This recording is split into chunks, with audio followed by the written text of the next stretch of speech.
ذلك الكتاب لا ريب فيه هدى للمتقين. بسم اللہ الرحمن الرحیم. الحمدللہ. آج ہماری تلاوت کا آغاز 22ویں پارے سے 21 پارے کے انتہا اور آخر پہ ایک واقعہ حضور علیہ الصلوۃ والسلام کے گھرانے کا، آپ کے ازواج کا، جب خوشحالی فتوحات کا سلسلہ ہوا تو حضرات ازواج نے اللہ کے نبی صلی اللہ علیہ وسلم سے درخواست کی کچھ خرچے میں، نان نفقے میں اضافہ ہو جائے، تو اللہ کی طرف سے ہدایت آئی. آپ انہیں کہہ دیں اسی حال میں رہنا ہے، صبر کے ساتھ، سادگی کے ساتھ، تو بہت اچھا. خوشحالی چاہتی ہو تو پھر ہم تمہیں یہاں سے رخصت کر دیتے ہیں. سادگی رکھو گی، اسی پہ قناعت کرو گی، آخرت کی زندگی بڑی خوشگوار خوبصورت ہوگی. حضرات ازواج نے فرمایا رسول اللہ، ہمیں تو یہی زندگی ہے، آپ سے دور جا کر کہاں رہیں گے، ہم اسی پہ رہیں گے، اسی پہ زندگی گزاریں گے، ہمیں آپ چاہیے، آخرت چاہیے. پھر اللہ رب العزت نے ازواج مطہرات کی فضیلت بتائی اور آپ کے واسطے سے ساری امت کی ماں بہن بیٹیوں کو بہت ساری ہدایات دی. ایک ہدایت تو یہ دی کہ جب تمہیں کسی غیر مرد سے بات کرنی پڑے تو آواز میں، اس میں لہجے میں بجا لوچ نہ پیدا کرو، لوچدار لہجے سے غیر مرد سے بات نہ کرو، کہیں ایسا نہ ہو سامنے والا مریض اور بدباطن اسے کسی چیز کی امید ہو پڑے تو تم اس سے اس انداز سے بات نہ کرو. اور ساتھ تلقین فرمائی کہ تم اپنے گھروں میں ٹھہری رہو. ایک مسلمان عورت کا محفوظ بہترین ٹھکانہ اس کا گھر ہے. اگر کسی ضرورت سے نکلنا پڑے تو اپنی زینت کو اور اپنے سطر کے اظہار کے ساتھ، اپنی زینت اور سطر کے اظہار کے ساتھ نہ نکلو. نماز قائم کرو، زکوٰۃ دو، اللہ اور اللہ کے رسول کی اطاعت کرو. اپنے گھر میں قرآن کے تذکروں کا، حدیث کے تذکروں کا ماحول بناؤ. یہ ہدایات ازواج مطہرات کو ہیں اور آپ کے واسطے سے ساری امت کے ماں بہن بیٹیوں کو ہیں.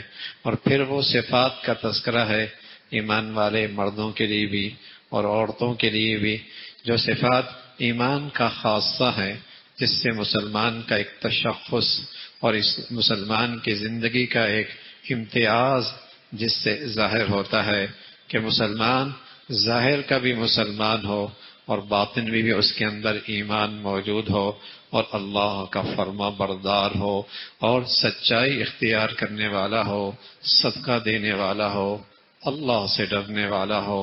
اس کا تذکرہ فرمایا اور ساتھ فرمایا کہ وہ ذکر کرنے والا ہو، اپنی شرمگاہوں کی حفاظت کرنے والا ہو. یہ مرد بھی عورت بھی، فرمایا ان کے لیے بخشش کا وعدہ ہے اور اللہ کے ہاں اجر عظیم کا وعدہ ہے. ایمان والو، اللہ کا نبی کا حکم تمہارے لیے فیصل ہے، حکم ہے، وہ ان کو اس کا فیصلہ آخری ہے.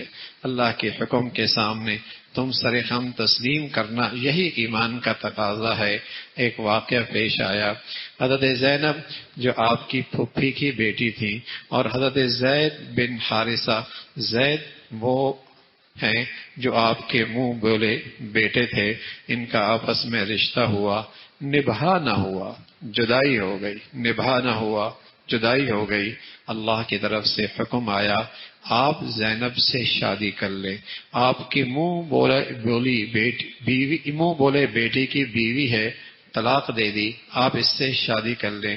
اس کی دلجوئی بھی ہونی تھی اور ساتھ اللہ رب العزت نے اس رسم باطل کی، جسے کہیں کہ اسے غلط بھی کرنا تھا اور اسے ختم بھی کرنا تھا. آپ پر اس پر بڑی تنقید بھی ہوئی اور بڑا شور بھی مچا کہ اپنے منہ بولے بیٹے کی بیوی کے ساتھ شادی کر دی. زمانہ جاہلیت میں یہ بات بہت بری سمجھی جاتی تھی، حرام سمجھا جاتا تھا، لیکن آپ کو اللہ نے حکم دیا تاکہ اس رسم بد کو ختم کرو. منہ بولے بیٹی کی چھوڑی ہوئی عورت سے شادی کی جا سکتی ہے اس کا تذکرہ فرمایا۔ پھر آپ کی خاص شان ہے اور جو صرف آپ ہی کی ہے کہ آپ اللہ کے آخری پیغمبر ہیں، آپ اللہ کے آخری نبی ہیں، آپ کی اولاد کوئی جوان نہیں ہوئی، بچوں میں کوئی جوان نہیں ہوئی، آپ کسی مرد کے باپ نہیں، ہاں بچے تھے، 3 بیٹے تھے، بچپن میں ان کا انتقال ہوا۔ آپ کی خاص شان ہے، آپ خاتم النبیین ہیں، اور کوئی آپ کی اس خاتم النبیین کے بارے میں غلط نظریہ رکھتا ہے، وہ مرتد ہے، وہ زندیق ہے، وہ بے دین ہے، وہ قادیانی ہے، اور وہ نبی صلی اللہ علیہ وسلم کی نبوت کا دشمن ہے۔ آپ خاتم النبیین ہیں۔ اور پھر ایمان والوں کو تلقین فرمائی، اللہ کا ذکر کثرت سے کرو۔ اور ذکر ایک ایسی عبادت ہے جس کے لیے کوئی شرائط نہیں ہے اور کوئی وقت نہیں ہے اور کوئی جگہ نہیں ہے، جب چاہو اللہ کو یاد کر سکتے ہو، چلتے بھی، بیٹھے بھی، بستر بھی، سوتے بھی اللہ کی یاد کر سکتے ہو۔ پھر نکاح اور پھر طلاق، اور طلاق ہونے کے بعد اچھی معاشرت کی تلقین فرمائی کہ اگر نہیں بن پائی اور نبھا نہ ہوا تو اسے اچھی طریقے سے رخصت کرو، اسے نفرتوں کی بنیاد نہ بناؤ۔ پھر اللہ کے نبی کے ساتھ جو خصوصی معاملہ تھا، آپ کی بہت ساری ازواج تھی اور آپ کے ساتھ جو خصوصی معاملہ تھا اس کا تذکرہ فرمایا۔ پھر کسی کے ہاں دعوت ہو اس کے آداب بتائے، بغیر اجازت کے دعوت میں شریک نہ ہو، دعوت کھا لو تو گھر والوں کے لیے تکلیف کا باعث نہ بنو کہ تم وہیں بیٹھے رہ جاؤ اور وہ مارے شرم کے تمہیں کچھ کہہ بھی نہ سکے، اجازت لے لو، اس کا تذکرہ فرمایا۔ پھر عورتوں سے اگر تم نے کسی غیر محرم سے کچھ لینا ہو تو بیچ میں پردہ حائل کرو، بے پردگی، بے حجابی، یہ مسلمان معاشرے کے لیے اس کی گنجائش کوئی نہیں۔ اب یہ اس وقت تلقین کی جا رہی جب ایک طرف صحابہ ہے، پہلے مخاطب تو قرآن کے وہی ہیں، اور دوسری طرف حضور کی بیویاں ہیں۔ سبحان اللہ، روئے زمین کی ایسی مقدس ہستیاں مردوں میں اور عورتوں میں نہیں آئیں گی، لیکن وہاں بھی فرمایا اگر تم نے عورت سے کچھ لینا ہے بیچ میں پردہ حائل کر دو، من وراء حجاب۔ ہاں محرم رشتے ہیں وہاں پردہ نہیں ہے۔ پھر فرمایا ایمان والو اپنے نبی پہ درود بھیجو۔ درود کس کا نام ہے؟ اللہ سے درخواست کرو اپنے نبی کے لیے رحمت کی، تم کرو گے اس سے تم پر رحمتیں بہت ہوں گی، اس پر تمہارا بھلا بہت ہوگا، اس سے تمہیں بڑا شرف ملے گا، اس سے تمہیں بڑی عزت ملے گی، اس سے تمہیں بڑی سعادت ملے گی۔ حضور علیہ الصلوۃ والسلام فرمایا، ابو طلحہ فرمانے لگے ایک دن آپ چمکتے چہرے کے ساتھ آئے، فرمایا یا رسول اللہ بڑے خوش نظر آ رہے ہیں۔ فرمایا کیوں نہیں؟ جبرائیل آئے اور کہنے لگے کیا آپ اس سے خوش نہیں ہیں؟ میں نے پوچھا کس چیز سے؟ فرمایا اگر آپ کا امتی مجھ پہ 1 مرتبہ درود بھیجے اللہ اس پہ 10 بار رحمتیں بھیجے گا، 1 مرتبہ سلام بھیجے اللہ اس پہ 10 مرتبہ سلامتی نازل فرما دیں گے، اس لیے میں خوش ہوں۔ تو صلو علی النبی، اللہ کے نبی صلی اللہ علیہ وسلم پہ درود پڑھو۔ حضور علیہ الصلوۃ والسلام سے ایک صحابی نے عرض کیا یا رسول اللہ سلام کا طریقہ تو ہمیں التحیات میں آتا ہے، السلام علیک ایھا النبی، درود کیسے پڑھیں؟ فرمایا اللہم صلی علی محمد وعلی آل محمد کما صلیت۔ یہ جو درود ہم نماز میں پڑھتے ہیں یہ درود سب سے افضل ہے اور مختصر ترین درود و سلام وہ ہے صلی اللہ علیہ وسلم، یہ سب سے مختصر ہے صلی اللہ علیہ وسلم۔ درود بھی ہے سلام بھی ہے، سرود بھی ہے سلام بھی ہے، اور یہ درود و سلام ایک ایسی چیز ہے جس میں اللہ نے اپنے نبی کے حق میں تو قبول کرنا ہی کرنا ہے۔ کوئی آدمی دعا سے پہلے اور دعا کے آخر میں کہہ دے تو یہ اللہ کی شان سے بعید ہے، آگے پیچھے قبول کر لے درمیان والا رد کر دے، نہ اس کی برکت سے درمیان والی دعا کی قبولیت بھی یقینی ہو جاتی ہے۔ تو اپنے نبی پہ درود پڑھا کرو اور آپ کے احسانات کو سامنے اور تصور کر کے محبت میں پیار میں آپ پہ درود پڑھو، محبت ملے گی اور اللہ کی طرف سے بھی بڑی نوازشات ہوگی، اور کل اللہ کے نبی سے شفاعت کی بھی پھر امید رکھ سکتے ہیں۔ پھر اللہ نے اہل ایمان کی عورتوں کو تلقین فرمائی، تمام عورتوں سے پردہ فرض ہے، پردہ فرض ہے۔ پردے کی سب سے پہلا درجہ تو یہ ہے گھروں میں رہو، باہر نکلنا ہے پھر چہرے کا پردہ کرو۔ تیسری صورت یہ ہے اتنی بوڑھی ہے کہ اب اس کی طرف کشش نہیں، شادی کی امید نہیں، کوئی بات نہیں، وہ چہرے کا پردہ نہ کرے، وہ چہرے کا پردہ نہ کرے۔ لیکن جب ظاہر ہے لوگ کہتے ہیں چہرے کا پردہ تھوڑی ہوتا ہے، ارے میاں جب تم اپنے بچوں کا رشتہ مانگتے ہو تو تصویر جب مانگتے ہو تو پوری تصویر مل جائے، چہرے کا نہ ملے تو کیا خیال ہے رشتہ ہو جائے گا؟ ہاں کہ چہرہ تو دیکھنا ہے، تو اصل جگہ ہی چہرہ ہے جس پہ نظریں پڑتی ہیں، جس سے کشش پڑتی ہے، جو فتنے کا باعث بنتا ہے۔ فرمایا کل ازواجک و بناتک و نساء المؤمنین، ازواج سے کہہ دیجیے، بیٹیوں سے کہہ دیجیے، اور ایمان والیوں سے کہہ دیجیے۔ یہ ایمان والوں کا فریضہ ہے، ایمان والی عورتوں کا فریضہ ہے۔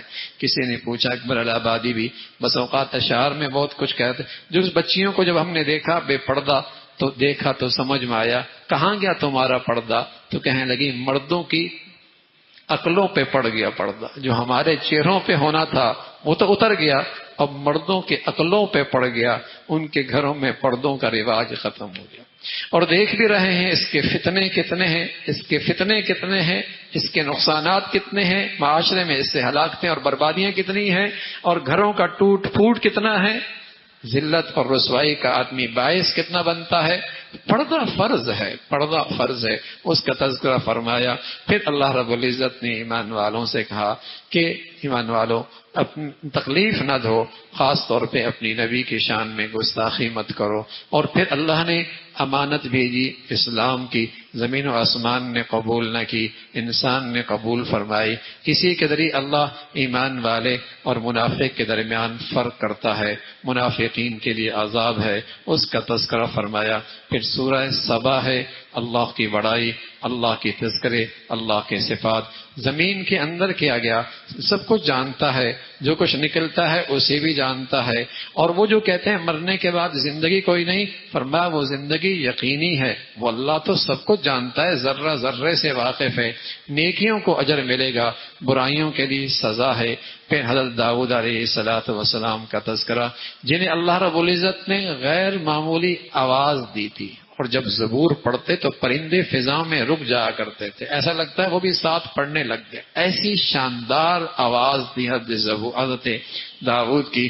جب یہ آسمانی کتاب زبور پڑھتے تو اس انداز سے پڑھتے کہ پرندے سب رک جا کرتے تھے فضا میں۔ اور پھر اللہ نے آپ کو صنعت عطا فرمائی، آپ زرے بنا کرتے تھے، لوہا آپ کے ہاتھ میں آتا تو نرم ہو جاتا تھا، آپ جیسے چاہتے اسے موڑ لیتے، یہ آپ کو اللہ نے معجزہ عطا فرمایا۔ اور اسی طرح حضرت سلیمان علیہ الصلوۃ والسلام کو اللہ نے سلطنت دی، مہینوں کی مسافت ہوا کے دوش پہ، صبح کے تھوڑے سے وقت میں، شام کے تھوڑے سے وقت، مہینوں کا سفر آپ اس انداز سے آپ فضا میں ہوا کے دوش پہ سفر کیا کرتے تھے۔ جنات آپ کی خدمت کیا کرتے تھے، بڑے بڑے ڈیم بنایا کرتے تھے، بڑے بڑے دیگیں بنایا کرتے تھے۔ بیت المقدس کی تعمیر جنات آپ کی نگرانی میں کر رہے تھے، آپ کی نگرانی میں کر رہے تھے، آپ نگرانی کر رہے تھے، جنات خدمت کر رہے تھے۔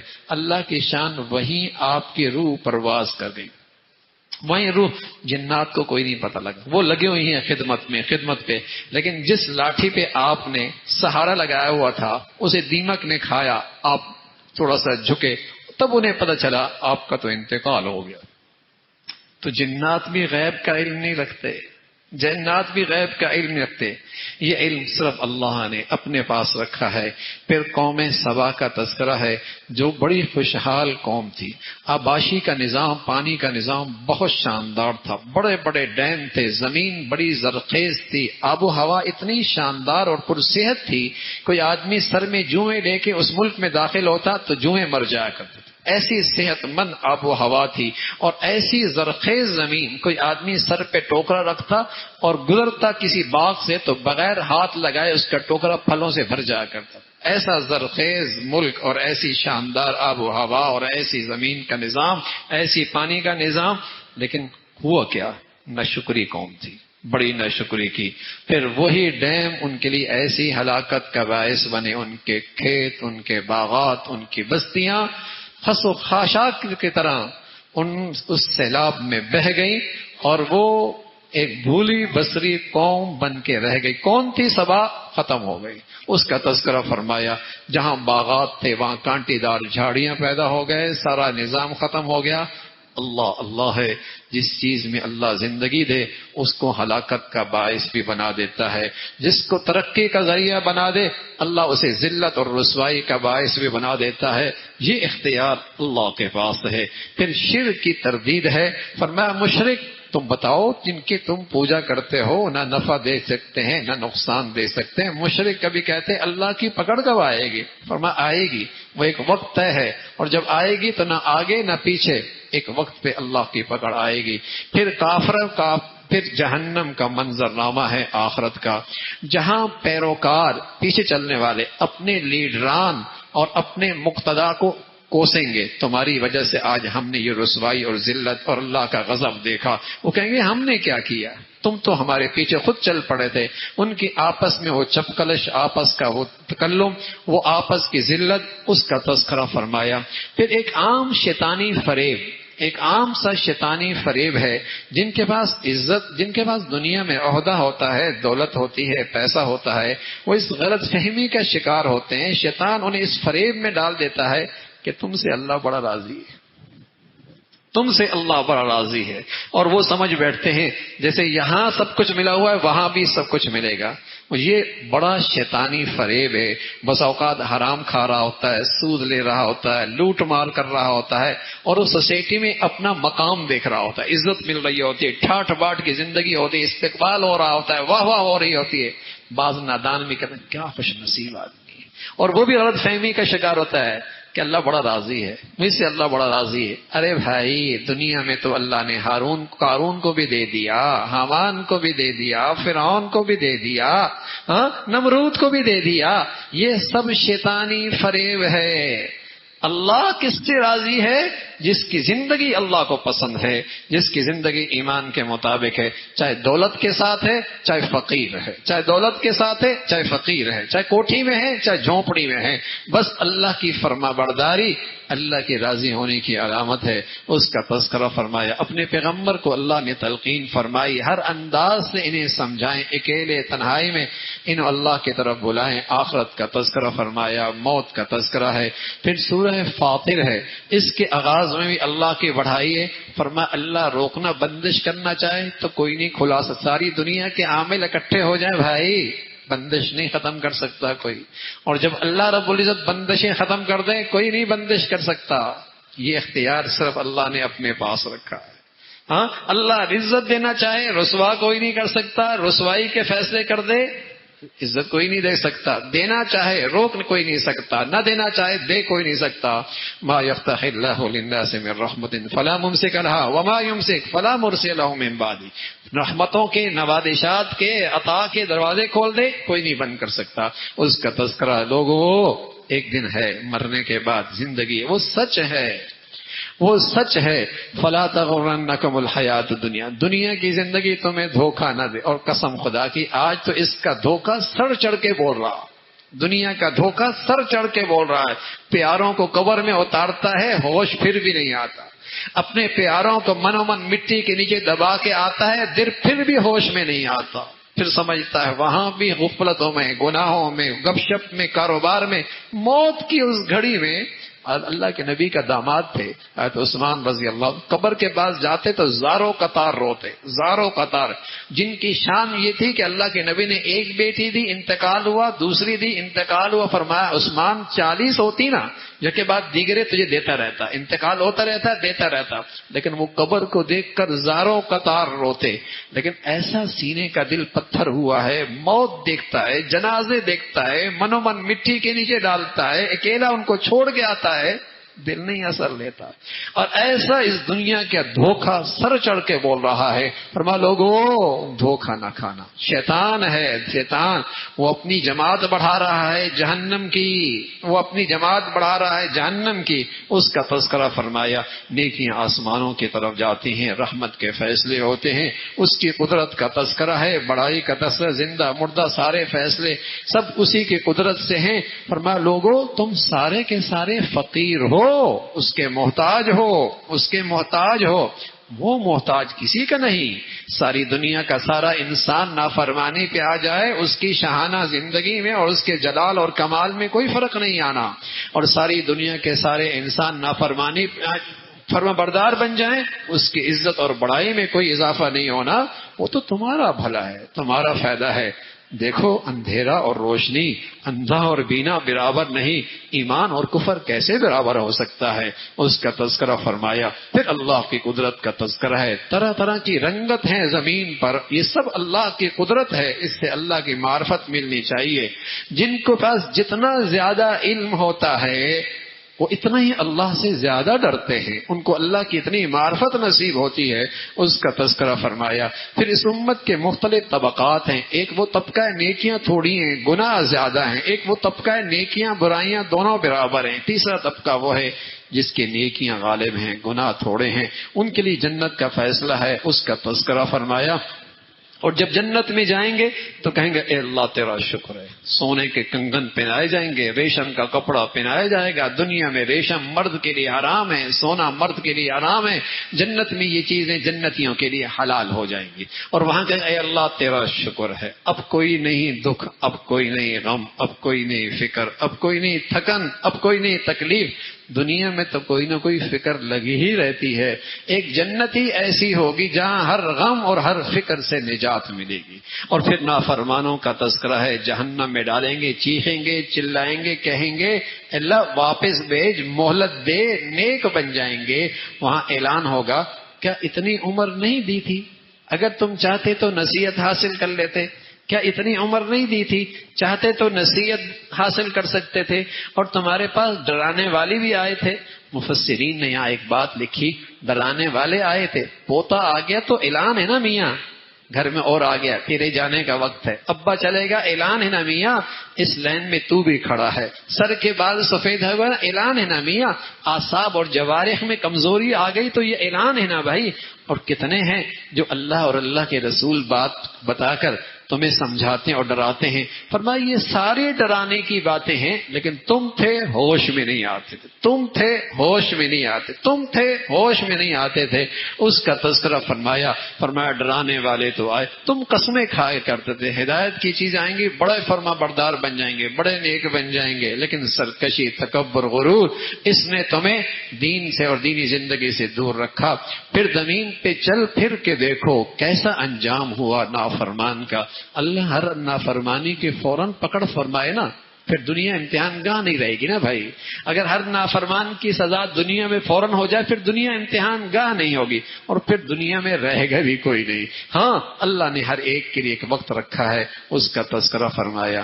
سبحانک اللہم و بحمدک، نشہد ان لا الہ الا اللہ، نستغفرک ونتوب الیک۔